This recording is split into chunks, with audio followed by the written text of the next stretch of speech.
You ever have one of those moments where you're staring at yourself in the mirror, not the quick glance, not the brush my teeth, put on my lip gloss kind of glance, but the one where you actually see yourself, where the woman looking back at you doesn't look like the one you had in mind when you started this journey? There's something about mirrors that don't lie. They don't sugarcoat. They don't filter. They reflect. They show you the fullness of who you are, flaws, fears, fire, and all. And I know sometimes what we see staring back doesn't feel like enough, not enough grace, not enough strength, not enough healing. But baby, can I tell you something? That reflection is not your limitation, it's your invitation. See, we've been trained to look at mirrors for correction. Fix your hair, fix your makeup, fix your face so you can go out and face the world. But what if I told you that mirror was never meant to just correct you? It was meant to connect you to the real you, the you behind the expectations, the you behind the pain, the you that God sees even when you try to hide behind accomplishments or regrets. I believe God gives us mirrors so we can stop running, so we can stop pretending, so we can finally confront the truth that we are both the wound and the warrior, that we are both the broken and the builder, that we have been through hell and still have heaven living inside of us. You may not like what you see in the mirror. You may see the weight you gained after the heartbreak, the tiredness in your eyes from carrying the weight of a family that doesn't even say thank you. You may see stretch marks from birthing children or birthing dreams, but I need you to understand, those marks are not flaws. They are evidence you've been in the fire and didn't burn. You've been in the valley and came out with wisdom. You've been overlooked, underestimated, and maybe even abused, but look at you, still standing, still showing up, still becoming. Now that mirror, it's powerful. But if we stop there, we'll only ever react. We'll spend our whole lives fixing, correcting, covering up. That's where the model comes in. A model isn't just what you aspire to be. A model shows you what's possible. When you see someone who's been through what you've been through and they're walking in joy, walking in freedom, walking in purpose, it doesn't mean they're perfect. It means they made it. And if they can make it, maybe you can too. But listen to me. Don't just follow models that look shiny on the outside but hollow on the inside. Don't chase curated images that haven't paid the price in private, because some people can model success, but they can't model surrender. Some can model wealth, but not wisdom. Some can model confidence, but not character. You need models who are honest. Models who say, yes, I messed up. Yes, I cried. Yes, I almost gave up, but I got back up again, and here's how. You need people who don't just show you the fruit, but walk you through the roots. You need someone who says, this was my mirror moment, and this is how I became a model of grace, not perfection. And let me say this, you don't have to look far for that model. Sometimes you are waiting for someone to show you what's possible when the truth is you are the model. You are the evidence. You are the trailblazer. You survived what tried to silence you. You endured seasons where you didn't think you'd see daylight again. And now you're being called to stand up, not because you're flawless, but because you're free. Not because you've never fallen, but because you got up with wisdom in your hands and fire in your bones. God doesn't call the perfect. He calls the willing, the yielded, the ones who said, I don't have it all together, but I'll still show up.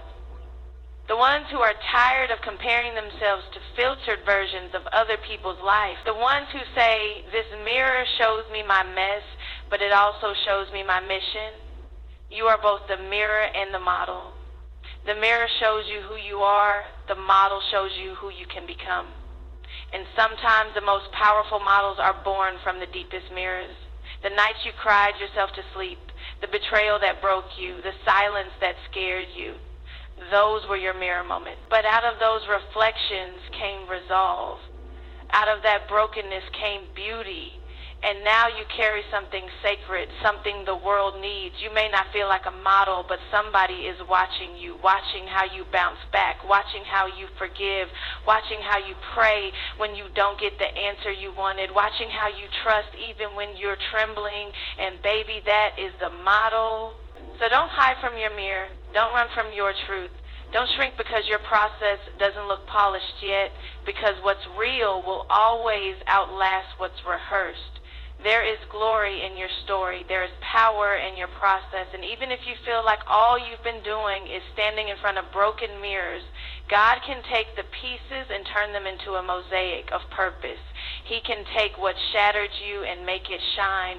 I know it's hard to believe sometimes. I know the weight is real, but so are you. So is your calling. So is your victory. You are being refined, not rejected. You are being shaped, not shamed. You are being molded for something that eyes haven't seen and ears haven't heard. So let the mirror show you your rawness. Let the model remind you of your rise. Let your reflection fuel your resurrection. And when you walk into the room, walk like you are both. Walk like you've seen your soul and didn't flinch. Walk like you've become the woman you once geared to be. Walk like the mirror told you the truth and the model showed you the way, and now you've got the light and you're not afraid to shine. The mirror reveals truth, not flaws.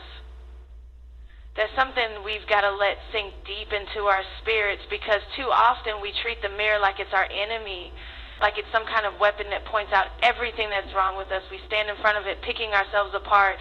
This too big, that too small, this not tight enough, that not smooth enough. And when we do that, we miss the point entirely. See, the mirror doesn't create what it reflects. It simply shows what's already there. It's not judging. It's not accusing. It's not deciding if you're worthy.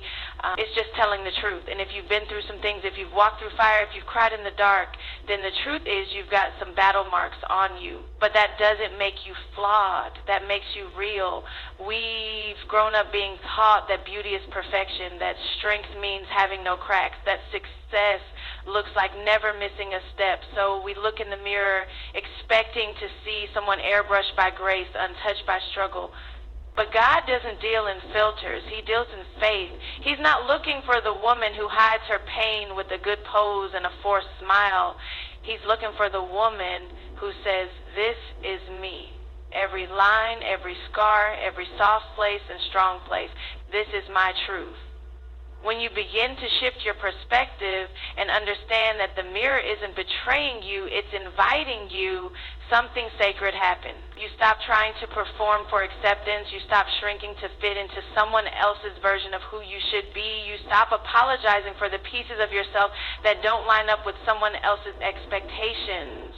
And you start standing in the truth that you are already enough, even while you're still healing, still learning, still growing. Because the truth is, we all have days where we don't recognize ourselves. Life hits hard. Circumstances shift. Identity feels like it's hanging by a thread. But when you look in that mirror and see the tired eyes or the messy hair or the weary soul, you're also seeing a woman who showed up. You're seeing resilience in motion. You're seeing a story that's still being written, and that story deserves to be told truthfully. The mirror doesn't define your worth. It reflects your reality. And reality isn't something to run from, it's something to own. That's where your power begins. When you stop looking for perfection and start honoring progress. When you stop hiding your truth and start healing through it. It's not about pretending that everything is okay when it's not. It's about looking in the mirror and saying, even in this state, I'm still chosen. I'm still valuable. I'm still a masterpiece in the making. Because what you see is not all that you are. The mirror shows the surface, but your spirit holds the depth. Your mirror might show tired, but your spirit holds tenacity. Your mirror might show broken pieces, but your spirit holds the blueprint for restoration. That reflection isn't a threat. It's a reminder that you're still here, a reminder that the pain didn't destroy you, a reminder that you don't have to be flawless to be favored. So stand in front of that mirror with reverence, with softness, with truth, because it's not just showing you your face, it's showing you your fight. And there's beauty in that kind of honesty. You are both the wound and the warrior. And that truth will set you free if you let it. See, for too long, we've been made to believe we have to be either/or. Either strong or broken, either confident or hurting, either whole or healing. But real life doesn't move in either/or. It lives in both/and. You can be in process and still carry power. You can be scarred and still be sacred. You can have wounds that haven't fully healed and still be trusted to lead, to love, to show up. There's something holy about knowing you are both. When you've been wounded, especially deeply, the world will try to label you by your pain. She's the one who went through the divorce. She's the one who lost everything. She's the one who fell apart. But baby, let me tell you something. They don't know the whole story. They saw the wound, but they missed the war. They saw the breakdown, but they didn't see the nights you got back up, quiet and unseen. They didn't see the way you prayed when your faith was hanging by a thread. They didn't see how you fought to believe again, to try again, to breathe again. Being a warrior doesn't mean you're not wounded. It means you keep moving while you heal. It means you carry the weight and still choose to lift your head. It means you've got every reason to quit, but something inside you refuses to. And that something, that resilience, that grit, that fire, that's what makes you dangerous in the spirit. That's what makes you unshakable even when life tries to knock the breath out of you. Sometimes we think we have to wait until we're over it to be strong, but strength isn't about being untouched by pain. It's about how you rise in the middle of it. It's how you navigate your valley with grace. It's how you stand in your truth and say, yes, I've been hurt, but I'm still here, still growing, still chosen. It's realizing that the wound didn't cancel your worth, it just revealed your capacity. There's a beauty in brokenness that the world doesn't talk about, but God does. God uses broken people to build unbreakable legacies. God uses wounded women to birth movement. He uses tears as oil, pain as preparation, and weakness as a doorway for his strength. So don't be afraid of your wounds.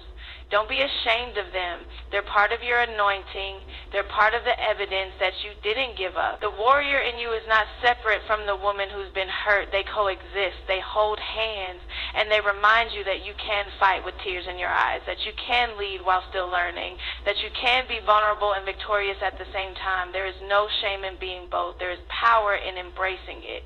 When you own both your wound and your warrior, you become whole, not because you fixed everything, but because you've accepted everything. You've stopped trying to cut away the parts of you that hurt and instead chosen to honor them. You've let your pain become your teacher, not your jailer. You've walked through fire and now you carry flame. You've fallen and now you carry grace. You fought battles no one even saw and now you carry a strength that can't be explained.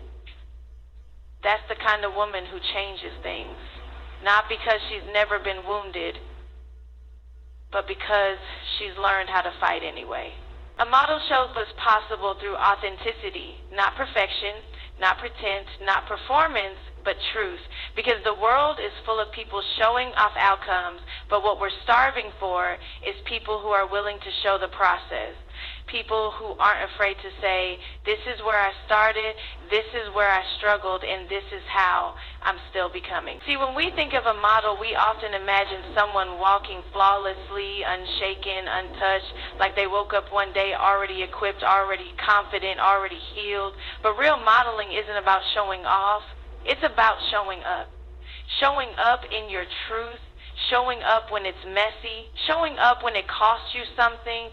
That's where impact is made, not in how polished you appear, but in how honest you're willing to be. Authenticity gives people permission to breathe, to rest from all the pretending, to stop comparing themselves to impossible standards, because when you show up in your truth, you create space for someone else to do the same. That's the power of being a model. You're not saying, be like me because I'm perfect. You're saying, watch me walk while I'm still healing. Watch me trust God even when I'm scared. Watch me grow while I'm still grieving.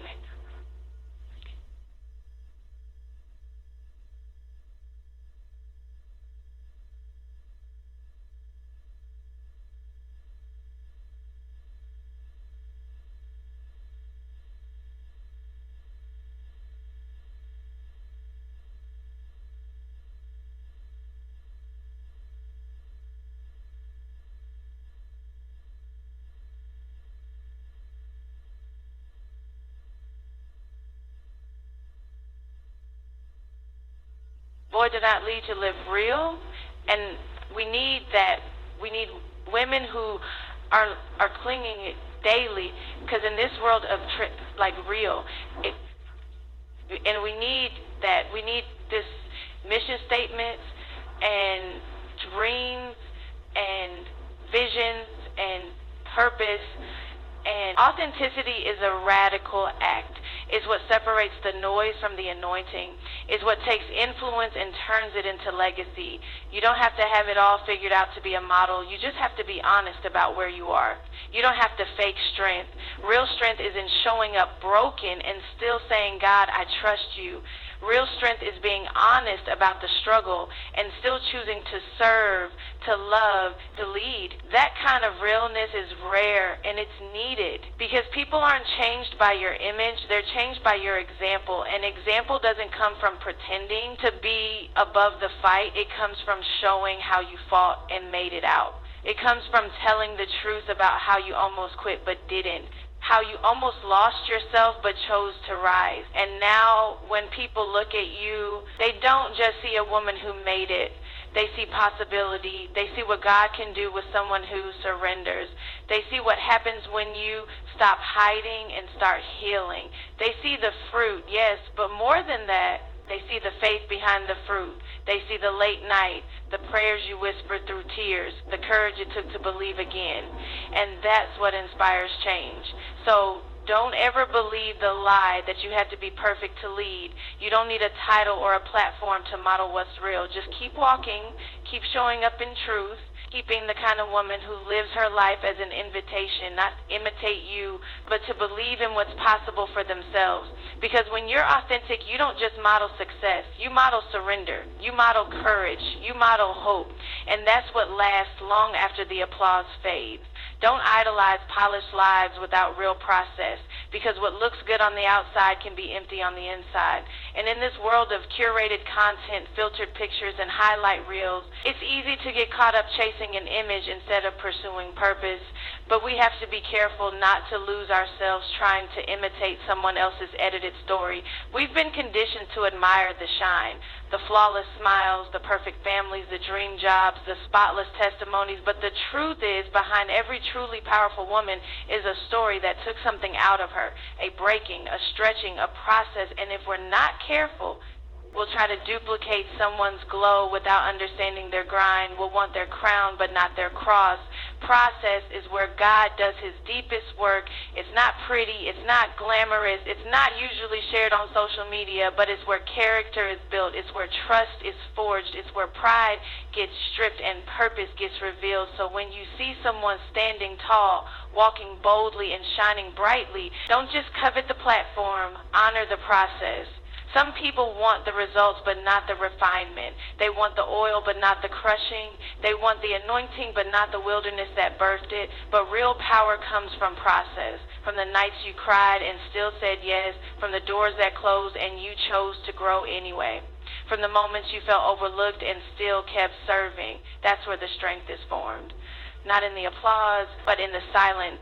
When we idolize people without knowing their process, we set ourselves up for disappointment because comparison sneaks in, insecurity creeps up, and suddenly we feel like we're behind, like we're not good enough, like we'll never measure up. But what if you're not behind? What if you're just in process? What if the hidden season you're in right now is the exact preparation you need for where you're going? There's nothing wrong with being inspired, but inspiration without discernment can lead to imitation without revelation. You can end up copying what someone looks like instead of becoming who God called you to be, and instead keeping the contrast between who God called you to be, and that's not your assignment. God didn't create you to be a replica.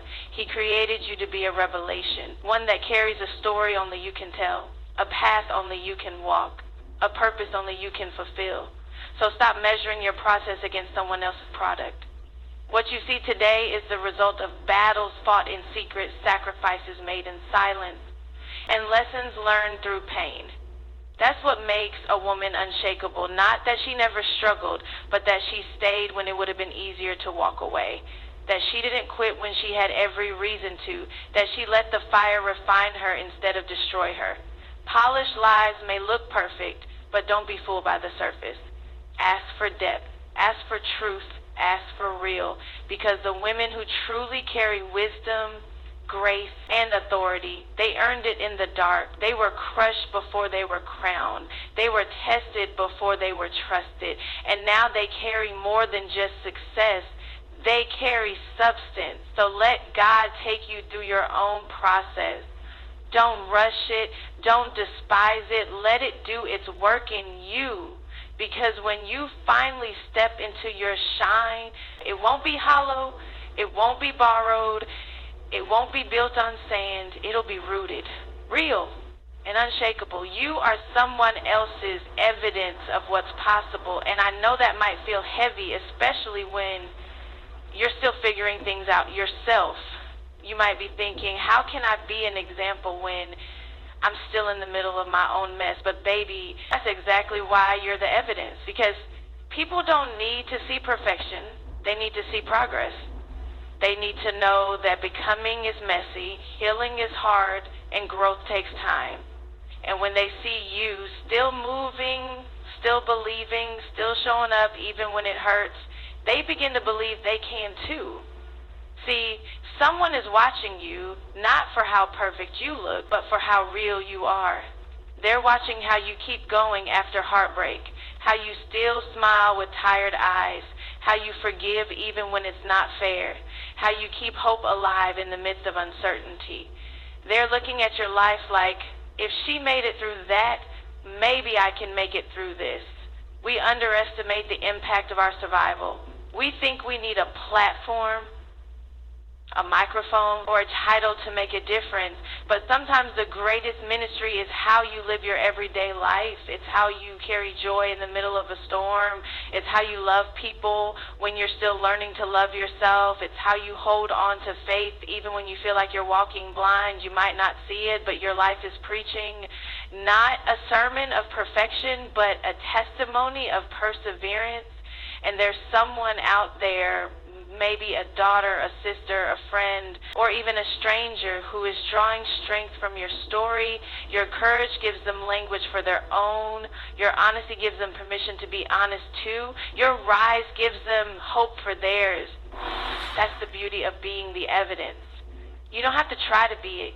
You already are, just by surviving, just by waking up and trying again, just by choosing to love, to trust, to believe again after everything you've been through. That speaks louder than any stage ever could. Sometimes we wait until we've reached the other side of our journey before we're willing to speak. We think our story has to be neatly wrapped up, tied with the bow. But what if your middle is someone's miracle? What if your process is the proof they need to keep going in theirs? You don't have to be finished to be impactful. You just have to be faithful. Faithful to your becoming. Faithful to your healing. Faithful to keep showing up even when it's hard. The evidence you carry isn't always loud. Sometimes it's quiet resilience. Sometimes it's silent strength. But make no mistake, it's powerful. And someone, somewhere, is watching and thinking, because she didn't quit, I won't either. You may not feel qualified. You may feel like you're still too broken, still too behind, still too unsure. But your yes to keep going, even in uncertainty, carries weight. It shifts atmospheres. It breaks generational cycles. It breathes life into dry places. That's the kind of evidence the world needs. Not the illusion of a perfect life, but the reality of a woman who kept choosing purpose in the midst of pain. So walk like someone's watching. Not to perform, but to inspire. Love like someone's learning from you. Heal like your healing will open the door for someone else's. And live like your life is a living testimony of what God can do with a heart that refuses to give up. Your brokenness is birthing your becoming. And not just a beautiful phrase, it's a divine truth. Because the very things that feel like they're tearing you apart are the same things that God is using to build something greater in you. It doesn't always make sense while you're in it. It feels messy, confusing, even cruel at times. But when God allows the breaking, He's not punishing you. He's preparing you. He's making room for what's next by stripping away what can't go with you. Brokenness has a way of showing us who we really are. It removes the mask, the striving, the pretending. It gets us down to the core. It takes us back to the foundation. And in that place, where we have nothing left to offer but our honest selves, God begins to do His deepest work. He doesn't wait until we're put back together to begin. No, He meets us right there in the middle of the wreckage and says, let's build from here. Sometimes we think becoming is about addition, adding skills, adding titles, adding achievements. But often, becoming begins with subtraction. Losing relationships you thought would last forever. Letting go of dreams that turned into burdens. Watching plans unravel that you prayed would come to pass. And in those moments, it's easy to feel like something is wrong with you, like the breaking means you've failed. But breaking is not the end. It's the beginning of transformation. Look at nature. A seed has to break open before it can grow roots. A butterfly has to rustle its way out of the cocoon before it can fly. New life almost always begins with something falling apart. And it's the same with you. That heartbreak, it's making room for deeper love. That loss, it's uncovering a strength you didn't know you had. That betrayal is pointing you back to a God who will never leave you. Nothing is wasted, not even the breaking. The beauty of brokenness is that it invites us to depend on grace. It humbles us, it quiets the noise, and brings us closer to the voice that matters most. It softens us in the right places and strengthens us in the others. And while the world may look at brokenness as weakness, heaven sees it as readiness. Because God does his best work in surrendered hands. You may not see it right now, but everything you're walking through is producing something in you. The tears, the silence, the prayers you can't even form with words, all of it is part of your becoming. You're not just going through something, you're growing through it. You're being shaped, molded, refined, and that pain you feel, it's stretching you for the next level. It's carving out capacity for joy, purpose, and power that you couldn't have carried before. Don't rush the process. Don't despise the breaking. Let it do what it's meant to do. Let it strip away the lies you've believed about yourself. Let it cut through the fear that's held you back.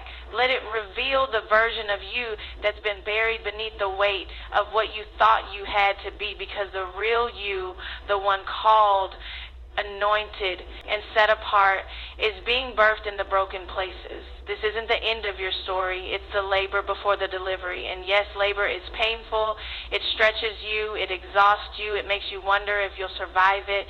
But on the other side of it, something new is born. Something worth every tear, every loss, every moment you thought you wouldn't make it. Your brokenness is not your shame. It's your soil. And what's growing in you now is going to bless more people than you can imagine. Keep breathing, keep pushing, keep trusting. Your becoming is closer than you think. You've looked into the mirror and you've wrestled with the reflection. You've seen the broken places, the bruised past, the silent battles.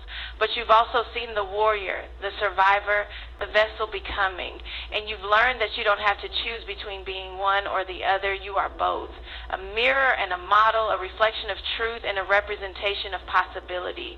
Your story is layered with both pain and power, and you are no less worthy on the days when you feel unsure. What you carry is not for display, it's for impact. Your life is not just about what you've been through, but about what is being built through you. You've stopped idolizing the finished picture and started honoring the process. You've embraced your brokenness not as disqualification, but as the birthplace of something greater. Now you walk not to impress, but to inspire. You rise not because it's easy, but because it's necessary. You live not for applause, but for alignment with who God is calling you to be. And that woman, strong, soft, scarred, because she is enough. You are not waiting to become, you are becoming in real time. And someone else is watching, not for perfection, but for proof that healing is possible, that grace is real, and that purpose still finds broken vessels. So keep walking, keep showing up, keep reflecting, and keep modeling, because you are the mirror and the model, and you are born for this.